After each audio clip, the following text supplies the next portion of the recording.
사다 스튜디오 4월 3일 오늘의 사다. 제주도 인구의 10분의 1이 희생되다. 제주 4.3 사건.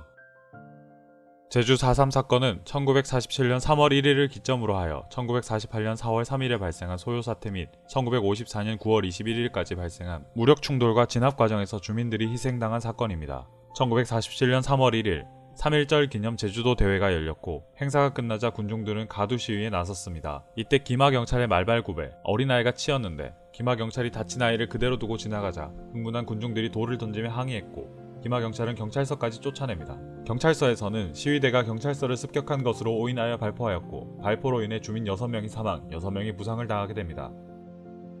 3.1 사건에 항의하여 1947년 3월 10일부터 민관합동 총파업이 시작되었고 경찰과 극우청년단체인 서북청년회 단원들이 제주에 들어와 경찰, 행정기관, 교육기관 등을 장악하기 시작했습니다.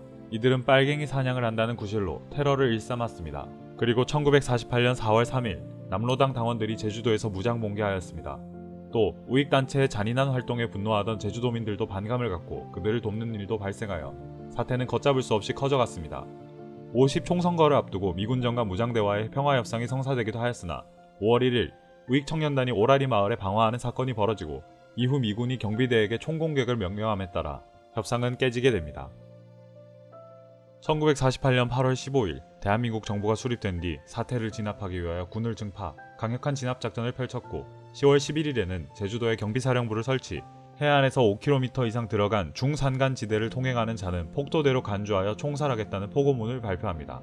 이때부터 군경 토벌대는 중산간 마을에 불을 지르고 주민들을 집단으로 학살하기 시작했습니다. 11월 17일 제주도에 계엄령이 선포되었고 대대적인 강경 진압 작전이 전개되었습니다. 중산간 지대뿐만이 아니라 소계령에 의해 해안마을까지 내려간 주민들까지 무장대에 협조했다는 이유로 죽임을 당하는 등 무고한 사람들의 희생도 잇따랐습니다. 무장대 역시 보복성 테러를 일삼았습니다. 좌우를 가리지 않는 잔인한 시간은 1954년 9월 21일까지 계속되었습니다. 이날 한라산 금족 지역이 전면 개방되었고 제주 4.3 사건은 2만 5천 명에서 3만 명가량의 주민들이 희생된 가운데 7년 7개월 만에 막을 내리게 됩니다.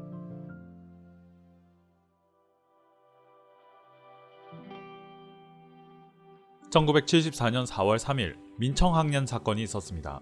민청학년 사건은 정부 당국이 단순한 시위 지도기관을 국가 변란의 목적으로 폭력혁명을 기도한 반정부 조직으로 왜곡, 날조한 사건입니다. 1972년 10월에 있었던 유신체제 발족과 1973년 8월 8일에 있었던 김대중 납치 사건은 박정희 정부에 대한 대한민국 국민의 반발심을 환기하여 1973년 10월부터 시위 등을 통한 박정희 정부 반대운동이 일어나기 시작했습니다. 박정희 정부 반대운동이 한창이던 1974년 4월 초에 전국 민주청년학생연맹, 즉 민청학년을 중심으로 유신 반대 투쟁이 거세지자 박정희 정권은 그 배후로 인혁당 재건위를 지목하였고 공산주의자들의 배후 조종을 받은 민청학년이 점조직을 이루고 암호를 사용하면서 200여 회에 걸친 모의 끝에 화염병과 강목으로 시민폭동을 유발했으며 정부를 전복하고 노동정권을 수립하려는 국가변론을 기도했다는 내용의 이른바 민청학년 사건에 대한 특별 담화를 발표 후 긴급조치 4호를 선포합니다. 이 사건으로 윤보선 전 대통령, 지학순 주교, 박형규 목사, 김동길, 김찬국 교수, 김재하 시인을 비롯하여 무려 253명이 비상군법회의에 송치되었습니다. 이철과 김재하 등 14명에게는 사형, 정문화 등 16명에게는 무기징역, 나머지 사람들에게는 최고 20년에서 최하 5년의 징역이라는 유례없는 중형이 선고되었습니다.